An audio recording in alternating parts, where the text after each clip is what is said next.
یو ځلې مو بیا سکرین ته ښه راغلاست وایم راځو چې موږ په نننۍ جلسه باندې موږ پیل وکړو. نو نننۍ جلسه ما تاسو ته مخکې هم یادونه وکړه چې یو پروجیکټ به وي. دغه پروجیکټ به د څه دپاره وي؟ هغه به د تعلیمي کورس د جوړولو لپاره وي. د تعلیمي کورس نه زموږ هدف څه شی ده؟ د تعلیمي کورس د جوړولو نه زموږ هدف دا دی هغه کورسونه چې هغه په تخته باندې، یعنې کله په پوهنتون کې کله په مکتب کې په تخته باندې تدریسیږي، هغه که د هر شو کورس وي که هر ډول کورس وي، هغو ته موږ د تعلیمي کورس ویلی شو او د دغو په چوکاټ کې به موږ دلته انشاءالله نننی خپل پروجیکټ جوړوو. نو راځو چې په خپل دغه پروجیکټ باندې پیل وکړو، مخکې له دې نه چې د موږ څخه وخت ضایع وي. د ټولو نه د مخکې لومړی موضوع دا ده چې تاسو باید یو پروجیکټ جوړ کړئ. د پروجیکټ د جوړولو لپاره نیو پروجیکټ باندې کلیک وکړئ، تاسو ته نیو پروجیکټ جوړ شي. کله چې تاسو ته نیو پروجیکټ جوړ شي نو تاسو د ټولو نه د مخکې که چېرته غواړئ چې تاسو انټرو جوړه کړئ، نو تاسو باید لومړی انټرو جوړه کړئ. د انټرو د جوړولو لپاره تاسو کولی شئ له دې ځای څخه تیار جوړ شوي نمونې وګورئ او د هغو نه استفاده وکړئ. که چېرته له دې څخه استفاده کړئ نو تاسو ته ډېر ساده او اسانه دی. د مثال په ډول زه دغه لومړنی انټرو اخلم دلته او په دې باندې کلیک کوم. وګورئ خپل پاینټر د ټایم لاین هم دلته راولم.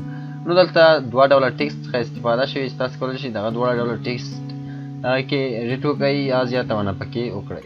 که چېرته غواړئ د دوی په شیپونو کې زیاتونه وکړئ یا رنګو ته تغییر ورکړئ یا هم ځینې نور څه بدلونونه پکې راوړئ، نو تاسو کولی شئ له دغې ګروپونو څخه هر ډول شیپ کې تاسو تغییرات راوړلی شئ. سمه ده؟ نو په همدغه ډول سره تاسو کولی شئ چې یو ساده انټرو جوړه کړئ. اما موضوع دلته دا ده که چېرته غواړئ چې په خپله خوښه باندې یوه انټرو جوړه کړئ بدون له دې څخه چې له دې نه استفاده وکړئ، یعنې څوک حس هم نشي کولی چې دا تیار جوړ شوی پروجیکټ، دا تیار جوړ شوې انټرو ده. نو د هغو لپاره تاسو کولی شئ د موږ سره دغه ساده او اسانه سټیپونه پورته کړئ. د ټولو نه تر مخه زه غواړم یو بیک ګراوند د خپل دغو انټرو لپاره ولرم. وګورئ یو څه په چټکۍ سره زه کار کوم تر څو پورې موږ کار ډېر شاته پاتې نه وي. د دغه اندازه به ورته وټاکئ، مثلا څومره اندازه کې د وي، یعنې تر څو ثانیو پورې دی دغه انټرو موجود وي. مثال په ډول زه په همدغو ډیفالټ حالت چې 5 دی زه پرېږدم. او دلته اوس موږ مخکې هم تاسو ته ویلي وو چې که چېرته غواړئ چې تاسو ته یو ډول راهنمایي وشي چې تر څو ثانیو پورې کولی شو، نو تاسو له هغې نورو انټرو څخه استفاده کړلی شئ د هغو له اوږدوالي څخه. نو زه راځم دوهم شیپ را اخلم، هغه هم تر دغې اندازې پورې، او دغه شیپ زه یو څه لویوم.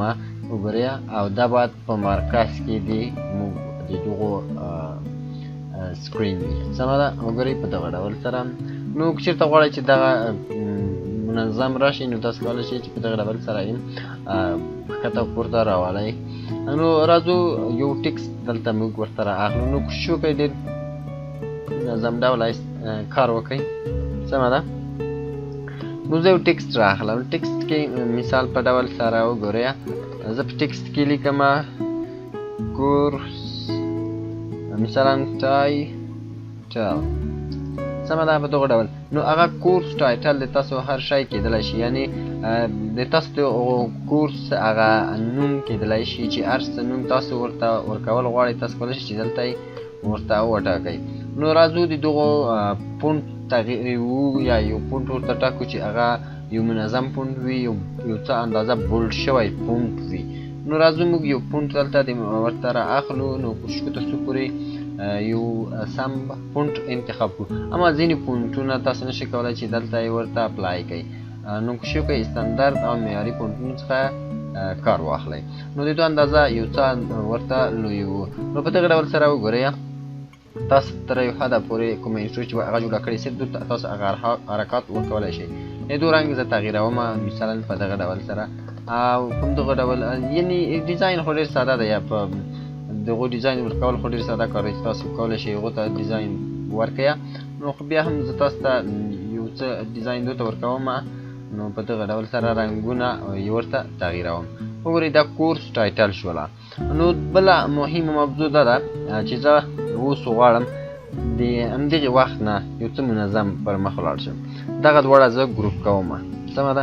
وګورئ د ګروپ سره موږ یو څه ساحه موږ ته پراخه شوه او یو څه اندازه دغه په دغه ډول سره یو څه اندازه تغییروم یا یو څه مایلوم. په دغه ډول اوکې او د سکرین څخه بهر یې په دغه ډول باسم. نو دلته اوس تاسو بیا ځلې د ګروپ دننه ولاړ شئ، دغو ته ډول حرکات وټاکئ، دلته یو ډول حرکات تاسو ټاکلی شئ. سمه ده. نو زه راځم دې ته یو ډول حرکات ټاکم تر څو پورې هغه ډېر ښکلی راشي. نو موږ که چېرته دغه هر یو وګورو د موږ ډېر زیات وخت به ضایع شي. نو کوشش وکئ تر څو پورې تاسو په خپله دغه ورته وګورئ چې هر یو پکې ښه راتلله، د هغو نه تاسو استفاده وکړئ. سمه ده. نو زه یو ګورم په دې کې بدون له ټکسټ څخه وګورئ. سمه ده. نو په دغه ډول اوکې دغه موږ دپاره اوس کافي دی. سمه ده.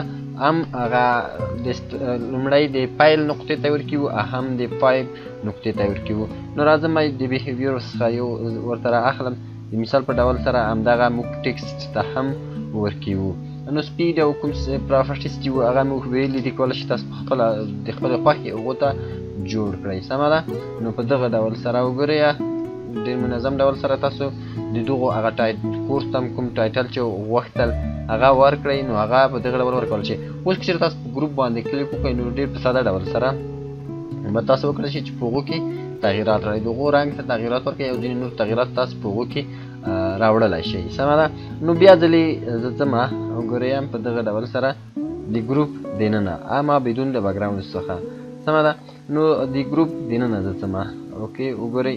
اوکې دا زه کلوز کوم، یو اندازه دغه زه ښکته خواته راوړم، یا دا په خپل حالت کې پرېږدو، په خپل ټراک کې پرېږدو، راځو دغه یو اندازه پورته راوړو. یعنې دلته زه کوشش کوم د دغو بکګراوند او د دغو دوو شیپ او ټکسټ ترمنځ یو څو شیپونه وکاروم. سمه ده. نو زه راځم د مثال په ډول سره وګورئ یو څو شیپونه زه ورته رااخلم، یعنې وګورئ ډېر ساده او اسانه شیپونه اوکې وګورئ. سمه ده. د مثال په ډول سره یو شیپ دغه شیپ را اخلم او یو څه اندازه یې ښکته راوړم. نو زه دغه کار یو څه په چټکۍ سره کړم. سمه ده. او یو څه باید منظم واوسي. د کوم هغه لیاوټ چې دی هغه له منځه وړم او دې ته مثلا یو رنګ ورکوم په دغه ډول. سمه ده. وګورئ دلته موږ څه وکړل، دا موږ کوشش وکړو تر څو پورې د دغو بل شیپ هغو ښکتنۍ برخې ته یوسو. اوس تاسو کولی شئ دا ګروپ کړئ، اما کله چې ګروپ کړئ کیدای شي تاسو له یو ډول ستونزې سره مخ شئ. اوس وګورئ د مثال په ډول سره که چېرته تاسو دلته یو بل شیپ ورته اضافه کول وغواړئ وګورئ، نو هغه به وګورئ دغو ساحې څخه بهر نشئ کارولی. نو د دې لپاره تاسو دغه کوم شیپ چې دی لومړی ګروپ باندې سلیکټ کړئ او وروسته یې تاسو دغه ډول ورته لوی کولی شئ. سمه ده. اوس د ګروپ دننه ولاړ شئ او دغه شیپ له منځه یوسئ په دغه ډول اوکې. او اوس دننه په دې ګروپ کې تاسو د خپلې خوښې شیپونو څخه استفاده کړلی شئ. اما وګورئ زه کوشش کوم تر څو پورې ډېر منظم دغه شیپونه دي ډېر منظم راشي، نو په دې خاطر باندې کیدای شي یو څه وخت ځینې وخت ونیسي. نو تاسو کوشش وکړئ تر څو پورې تاسو په خپله په دې باندې زیات زیار وباسئ، کار پرې باندې وکړئ. نو په هغو صورت کې به تاسو ډېر ښکلي ډولونه شیپونه جوړ کړی شئ. سمه ده. نو د مثال په ډول سره یو شیپ زه دغه را اخلم وګورئ په دغه ډول سره ډېر ساده. له دې نه زه کوشش کوم تر څو پورې یوه کاپي واخلم. دلته کومه ساحه چې ډارک شوې ده هغه د تاسو د کار ساحه نه ده. سمه ده. نو زه راځم د دې نه یو کاپي اخلم او همدغلته یې بېرته ورته پیسټ کوم. وګورئ کله چې پیسټ کړله راځو دویم شیپ دلته موږ ته راغلی دی وګورئ خو په ډېره کوچنۍ انداز یا رنګ سره. سمه ده. نو راځو مثلا دا شیپ دلته زه کاروم په دغه ډول او مثلا د دو رنګ چې دی هغه ورته تغییروم. راځم له دې نه یو بله کاپي هم اخلم، کنټرول سی، دغه ډول یو څو کاپیانې زه په ډېر عجلې سره دلته اخلم او کنټرول وی. سمه ده. راځو دا شیپ د بره دا کوم شیپ چې دی موږ یې وړو. سمه ده.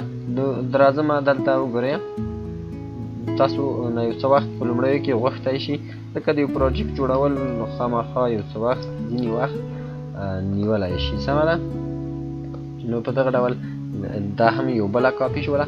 یعنې تاسو مختلف شیپونه دلته راوړلی شئ، هر څومره شیپونه چې تاسو وغواړئ تاسو کولی شئ چې ډېر په ساده ډول سره هغه دلته ولرئ.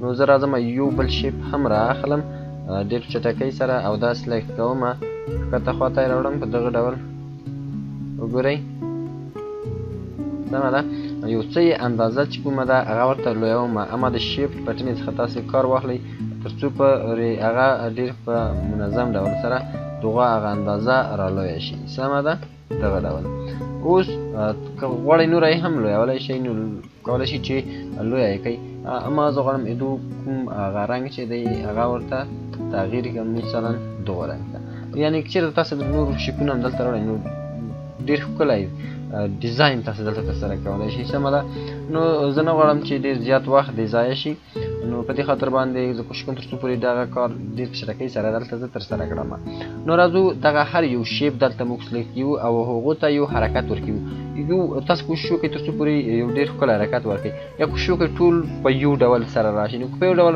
سره راشي تقریبا تر ډېر حده پورې سم نه راځي منظم نه راځي نو وګورئ زه په دغه ډول سره ټول شیپونه وګورئ پورته خواته شیپونه به ښه چکئ چې هلته بیا کوم څه د تاسو څخه پاتې شوي نه وي زوم بلر ورته ټاکو په همدغه ډول پیډ دې وي او همدغه ډول یو بل هم او راځو سمه ده اوکې نو راځو په دغه ډول سره اوس دا ګورو چې څه ډول د دغه هغه حرکات په څه ډول سره دي وګورئ دغه ډول سره به تاسو دغه هغه حرکات وګورئ که چېرته غواړئ چې مثلا دغه د یو څه سلو وي نو تاسو کولی شئ د هغو سرعت په دغه ډول سره یو څه اندازه راکم کړئ سمه ده نو کوشش وکړئ په خپله په دې باندې کار وکړئ نو یعنې هغه څه ته چې ضرورت و د ویډیو ایډیټر په حیث باندې هغه موږ په مختلفو نقطو کې ویلي په مختلفو جلسو کې موږ ویلي دي نو تاسو اوس د خپل هغه ذهن څخه استفاده وکړئ یا دغه نه کار اخیستلی شئ کولی شئ چې اوس هر ډول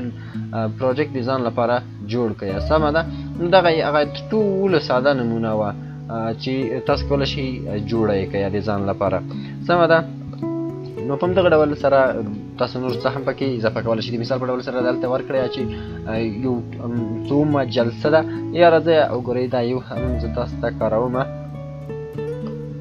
دغه ډول اوکې که چېرته ټراک هم نه وي راخیستی نو تاسو له دغه تخنیک څخه هم استفاده کړلی شئ سمه ده نو زه راځم وګورئ په دغه ډول سره دا یو څه لویوم کله مې چې لویه کړه دا اوس ګروپ کوم او د ګروپ دننه ځم اوس یې یو څه اندازه کوچنی کوم په دغه ډول سره وګورئ له دې نه اوس یو کاپي را اخلم کنټرول سی او دلته یې پیسټ کوم سمه ده نو کنټرول وی باندې تاسو پیسټ کړلی شئ سمه ده له دې ځای څخه ته هم تاسو پیسټ کړلی شئ اوکې یو څه اندازه یې کوچنی کوم کله چې رافایل شي نو اوس وګورئ دلته تاسو دغه شیپ کتلی شئ دا یو بل شیپ دی سمه ده نو د دوه اندازه یو څه ورته موږ لویوو په دغه ډول سمه ده تاسو کولی شئ چې د دوه اندازه دلته هم ورته کمه او زیاته کوئ وګورئ د مثال په ډول شل پورې د دوه اندازه ورته ډېره کوئ سمه ده نو اوس دلته تاسو کولی شئ چې په دغه ډول د دوه اندازه هم ورته زیاته او کمه کړئ اوکې وګورئ په دغه ډول سره سمه ده نو اوس وګورئ دغه کوم شیپ چې دی د باید بره د دغو شیپ نه راشي تر څو په دغه ډول معلوم شي اما که چېرته تاسو غواړئ چې دا سم رانغله نو تاسو دا حذف کړئ له دغې نه کاپي واخلئ وګورئ کله چې تاسو سلیکټ کړله دلته تاسو کولی شئ چې دا کاپي کړئ کله چې کاپي کړه بېرته یې دلته تاسو کولی شئ چې پیسټ کړئ وګورئ دلته به تاسو ته منظم شیپ مغو سایز باندې پیسټ شي سمه ده له ماوس څخه هم تاسو کولی شئ چې استفاده او وکړئ نو د دو اوس کوم رنګ چې دی هغه ورته تغییروو د مثال په ډول سور رنګ ورکوو وګورئ نو په دغه ډول سره تاسو بل شیپ د ځان لپاره جوړ کړله اوس دلته زه کوشش کوم تر څو پورې یو ټکسټ راواخلم تر څو هلته زه ولیکم چې د مثال په ډول سره د موږ دغه جلسه دومره نمبر جلسه ده سمه ده اوکې وګورئ ډبل کلیک کوم مثلا لیسن اوکې یو څه دغه ټکسټ یو څه کوچنی کوو ځکه دلته موږ ته دوو ټکسټو ته ضرورت دی اما که چېرته تاسو نه غواړئ چې دوه ټکسټونه وکاروئ هم کوم مشکل نشته صرف تاسو کولی شئ چې مثال په ډول دغه ډول هم ولیکئ چې د موږ مثلا صفر یو جلسه ده یا چې هر څومره جلسه د تاسو وي سمه ده نو په دغه ډول سره اوس دلته تاسو دوه شیپونه لرئ چې دواړه ته کوشش وکړئ تر څو پورې یو ډول هغه حرکت ورکړئ سمه ده وګورئ دا یو څه اندازه دې خواته راوړو نو اوس وګورئ کوم دوه شیپونه چې دلته تاسو ګورئ دلته تاسو کوشش وکړئ یو ډول حرکت ورکړئ که یو ډول حرکت هم ورکړئ مشکل تاسو ته نه جوړېږي سمه ده که ورنه کوئ کوم مشکل تاسو ته نه جوړېږي همه که یو ډول حرکت ورکړل شي نو یو څه به منظم راسي سمه ده دغه ډول اوکې وګورئ اوس یې زه پلی کوم چې څه پېښېږي وګورئ ساده او اسانه اوس ټکسټ ته هم یو بیهیویر ورکئ یو حرکت ورکئ د مثال په ډول سره دغه دی اوس یې زه پلی کوم تاسو ته د بیهیویر کوم سیټینګونه چې دي هغه هم تاسو په خپله ورته ځای پر ځای کولی شئ کنټرول زیډ باندې کلیک کړم تر څو یو بل ورته وټاکم او اوس بیا کوشش کوو چې پلی یې کړو وګورئ سمه ده دغه تر ټولو هغه ساده نمونه وه چې تاسو کولی شئ په خپله یې جوړه کړئ یا په خپله یې کار کړئ نو یو څه اندازه یې باید د دو کوچنی ورته په همدغه ډول دلته تاسو کولی شئ خپل د هغه ادرس ورکړئ یا مثلا یوټیوب چینل وي پلاټفارم وي هر څه چې وي د هغو ادرس تاسو ورکولی شئ سمه ده نو دغه هم ډېر په ساده ډول سره یو انټرو چې موږ جوړه کړله کنټرول جې باندې کلیک کړم تر څو دغه ټول یو منظم ګروپ کړم سمه ده وګورئ بدون له بکګراوند څخه که غواړئ چې بکګراوند ډیسیبل کړئ هم کولی شئ ډیسیبل یې کړئ نو که چېرته ډیسیبل شي بیا یو مشکل موږ ته جوړېږي چې هغه شاته نه کوم بکګراوند چې دی هغه به تور وي نو هغه د تاسو خوښه چې په هر رنګ کې د هغو لیدل غواړئ یا د تاسو خوښیږي تاسو کولی شئ چې انتخاب یې کړئ نو زه بخښنه غواړم یو څه مریض یم زه ستوني کې یو څه مشکلات موجود دي سمه ده نو راځو دوهمې موضوع ته دا هم یوه ساده ډوله انټرو وه دوهمه موضوع ده چې موږ کومو وسایلو ته اړتیا لرو د وسایلو نومونه موږ په تېره جلسه کې تاسو ته وښودل په تفصیل سره یو ضروري وي یو غیر ضروري وي نو کولی شئ تاسو هغه یو ځل در سره وګورئ اما موږ چې کوم درسونه ترتیب کړي موږ په دغه ډول ترتیب کړي یعنې که چېرته تاسو مثلا مخکینۍ پروژه وکتله او نه غواړئ چې دغه پروژه وګورئ ځکه هغه مثلا د تاسو د سکرین مربوط ریکارډینګ کورسونه تللی شي نو تاسو یو څه له لاسه ورکوئ تاسو یعنې په هغو کې چې څه پاتې دي موږ یې په دو کې تدریس یو د موږ نه هلته ډېر څه پاتې شوي غواړو کوشش کړو دلته یې تدریس کړو په همدغه ډول یعنې دا یو مکمل کورس دی چې هر څوک یې باید وګوري او هر څوک کولی شي چې دا استفاده کړه د څخه کار واخلي سمه ده نو یوه بله موضوع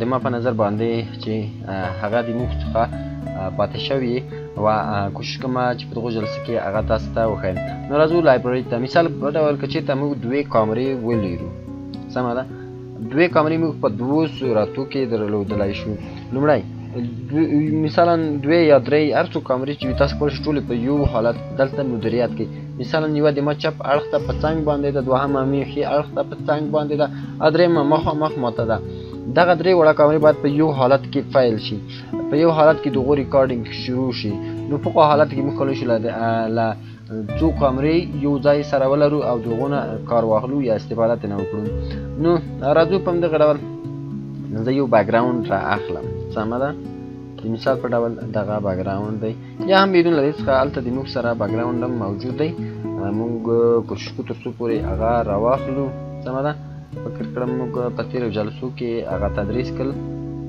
وګورئ سمه ده وګورئ نو یو څه کار باید چټک کړو تر څو پورې یو درس لږ یو اندازه مخته ولاړ شي شاته ډېر پاتې نه شو نو راځو په دغه ډول وګورئ اوکې کنټینیو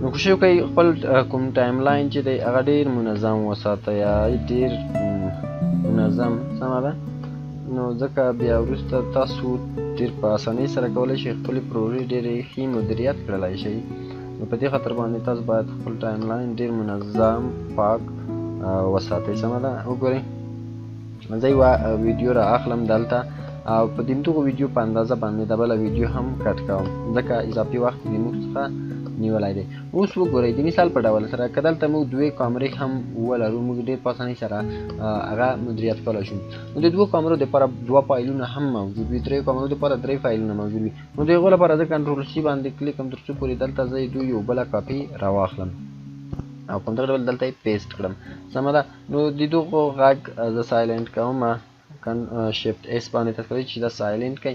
وګورئ دلته موږ دوې کامرې لرو. نو دوې کامرې ما تاسو ته مخکې ویل چې لومړی باید تاسو هغه نقطه پیدا کړئ چې دواړه په هغو ځای کې پیل شوي، لکه په تېرو جلسو کې موږ ویلي وو. کله چې نقطه پیدا کړه بیا تاسو ډېر په اسانۍ سره کولی شئ دغه ایډیټ کړئ.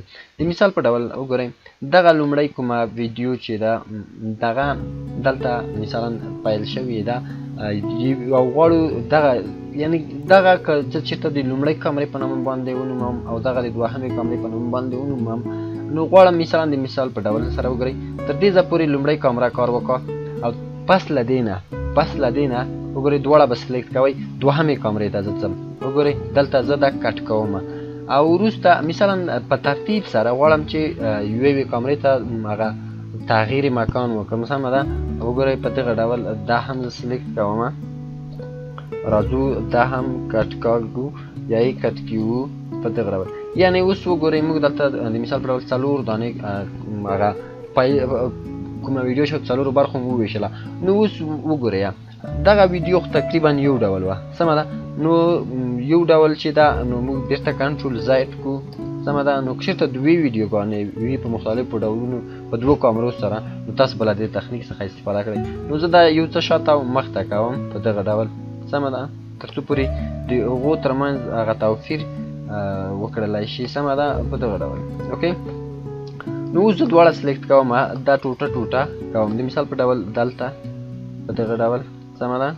او راځو دا هم او دا د دغو سره یو شان کې ځکه کامره کې په دوو کامرو کې باید ویډیو یو شی وي، خو اما موږ اوس دومره وسایلو ته لاسرسی نه لرو، نو په دې خاطر باندې موږ له دغې څخه استفاده وکړله. اوس د مثال په ډول لومړی ویډیو کې غواړم چې صرف دغه لومړنۍ کامرې څخه دې ښکاره شي، نو زه دغه حذف کوم. سمه ده. او غواړم چې کله دغې ساحې ته زه راورسېدم لومړۍ کامره نه دومه کامره دې ښکاره شي، زه دغه حذف کوم. او دلته چې زه راورسېدلم دومه کامره نه لومړۍ کامره دې ښکاره شي، د دې لومړۍ کامرې په نامه باندې زه یادوم. سمه ده. او دغه حذف کوم. وګورئ په دې سره موږ د دوو مختلفو ویډیوګانو څخه یو ډول ویډیو جوړه کوي، خو د مختلفو کامرو څخه د مختلفو پوزیشنونو څخه. نو که زه چېرته اوس پلی کړم، که چېرته تاسو په هغو کې د هېڅ ډول داسې کوم خاص حرکت ونه ګورئ، اما که چېرته خاص فرق په هغو کې تاسو وینئ یا کتلی شئ، هغه لامل دی چې دا یوه ویډیو ده. که چېرته دوې ویډیوګانې وي نو په دغه ډول تاسو کولی شئ چې دواړې کامرې درې کامرې یو ډول سره هغه تاسو ورسره ترتیب کړلی شئ. سمه ده. نو راځو اوس غواړم تاسو ته د دوه کوم بیکګراوند چې دی ریموو یې کړم. یعنې که چېرته تاسو مثلا غواړئ چې خبري پروژیکټونه په مخ یوسئ، نو خبري پروژیکټونه زه تاسو ته نه کاروم، هغه تاسو ته هغه کارخانګي ده خپله یې باید وکاروئ. سمه ده. د مثال په ډول سره دغه یو نمونه زه تاسو ته کاروم. دا یو خبري پروژیکټ دی. سمه ده. ادو کالر زه له منځه وړم په دغه ډول. وګورئ نو نور مربوط سیټینګونه هم تاسو کولی شئ چې ورته وټاکئ، منظم یې کړئ ورته. سمه ده. وګورئ ډېر په اسانۍ سره د دغو کوم هغه کالر بیکګراوند چې شاته بیکګراوند یې وه د هغو رنګ موږ وکولی شو چې له منځه یوسو.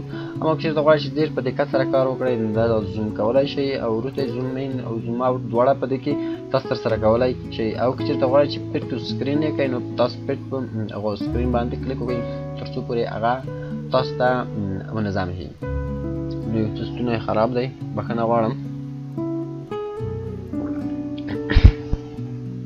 ښه راځو بلې موضوع ته. دا خو ډېر په ساده ډول سره زه غواړم د دوی غږ سایلنټ کړم. دا خو هغه ډېر ساده ډول و چې تاسو بیکګراوند له منځه وړئ شئ. دلته تاسو کولی شئ یوه ویډیو ورکړئ. نو دغو تخنیکونه موږ تاسو ته په تېرو جلسو کې هم ویلي وو. سمه ده. نو بل تاسو کولی شئ اوس موضوع دلته دا ده. سمه ده چې که چېرته تخته موجوده وي. سمه ده. او استاد غواړي چې په تخته باندې هم درس ورکړي، خو د سکرین طریقه یا په پروجیکټور باندې درس ورکړي. یعنې کیدای شي دواړه که چېرته یو وي. سمه ده. یعنې معمولا استاد چې کله تختې ته ځي نو هلته دوه فایلونه موږ نشو کارولی. هماغه یو کامره ده چې هم به استاد را اخلي هم به تخته را اخلي. اما که چېرته موږ وغواړو چې د یو سلایډ څخه درس ورکړو نو په هغو صورت کې به موږ څه کړو، یا د مثال په ډول سره هم تخته وي هم استاد وي. نو په هغو حالاتو کې موږ باید څه وکړو، څنګه کولی شو چې دغه ډول پروجیکټونه د ځان لپاره جوړ کړو. نو زه کوشش کوم دا یو څه لوی کړم. بیا ځلې موږ راځو د دو زموږ مثال په ډول سره یو بیکګراوند را اخلو. د مثال په ډول وګورئ دلته استاد مثلا یو څه غواړي چې تشریح او غواړي بیرته سلایډ ته لاړ شي په دغه صحنه کې یا په دغه ساحه کې. نو تاسو دلته کولی شئ چې له دغه ډول شیپونو څخه هم استفاده وکړئ. وګورئ په ساده ډول سره، په ډېر ساده ډول سره، سمه ده. او که چېرته غواړئ مثلا په دغه ساحه کې راولئ هم تاسو کولی شئ چې رایولئ. وګورئ نو دلته اوس ما تاسو ته مخکې هم ویلي وو که چېرته مثلا دلته غواړئ چې تاسو په تخته کې یو څه راولئ او هغه تشریح کوي یا هلته بل استاد وي یا یو ویډیو وي یا هر څه چې وي، نو تاسو ساده دغه ګروپ کوئ. که چېرته غواړئ چې ډېر چټکۍ سره کار ترسره کوئ، سمه ده، کنټرول جی باندې کلیک وکړئ، دا به تاسو ته ګروپ شي. اوس دلته د ګروپ دننه تاسو یوه ویډیو واچوئ، هغه چې هر شو ویډیو وي او هر ډول ویډیو وي. ځکه یو استاد چې په تخته باندې درس ورکوي نو هغه معمولا یوه ویډیو وي، سمه ده. نو راځو د مثال په ډول سره وګورئ. زه یوه ویډیو را اخلم له دې ځای څخه تر څو تاسو ته یې وښیم. نو دغه ویډیو کوم سایز چې وي هغه هم نو په دغه ډول نه وي، سمه ده. دغه سایز 200 دغه ډول تر 1100 پورې پوزیشن کې وي. نو په دې خاطر باندې تاسو کوشش وکړئ چې دغه سایز ورته منظم ونیسئ. یا ویډیو په دغه سایز باندې مخکې له دې څخه چې ریکارډ کړئ د خپل کامرې هغه سیټینګونه تاسو منظم کړئ ورته، سمه ده. نو راځو خپل هغه ویډیو را اخلو چې غواړو مثلا دلته یې موږ غولیدونکو ته وړاندې کړو، سمه ده، په دغه ډول. اوکې وګورئ نو اوس دلته څه پېښ شول. وګورئ دا زه دلته غواړم چې کټ یې کړم. اوس دلته څه پېښ شول، دا ویډیو پیټ د دغو کوم شیپ چې موږ راخیستی د دو نه ده، دوه کاره کولی شئ. لومړی کولی شئ شیپ مطابق د ویډیو کوئ، دوهم کولی شئ ویډیو مطابق د شیپ کوئ. اما دلته ویډیو مطابق د شیپ کیدای شي، ځکه تقریبا تر ډېره حده پورې که چېرته موږ دغه لویه کړو، وګورئ په ویډیو کې خرابي نه راځي ځکه صرف مربوطه ویډیو ده، سمه ده. اما بیا ځینې وخت کې ضرورت کوي تر څو پورې د ویډیو دغه صحیح وښودل شي، بیا کوشش وکړئ تر څو تاسو شیپ منظم د ویډیو ته کړئ. وګورئ په دغه ډول سره. او راځو د دې نه یو کاپي زه اخلم، کنټرول سی، او په همدغه ډول وګورئ.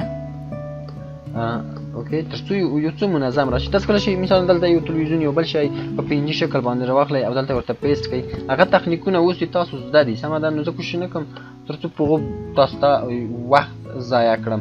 نو زه راځم دلته وګورئ د مثال په ډول. اوکې دغه یوه اندازه پورته وړم او راځم مثلا یو شیپ را اخلم مطابق د دغو بل شیپ یې کاروم. اوکې وګورئ د دو اندازه زه لویوم، مثلا د دغو مطابق یې کوم. وګورئ سمه ده. نو که چېرته تاسو نشئ کولی چې منظم یې کړئ، تاسو له خپلو کمپیوټر له هغه کلیو څخه هم استفاده کړلی شئ، سمه ده. وګورئ او راځو مثلا یو څه اندازه یې را زوم کوو تر څو موږ دغه کار یو څه په دقت سره ترسره کړلی شو، سمه ده. وګورئ په دغه ډول سره.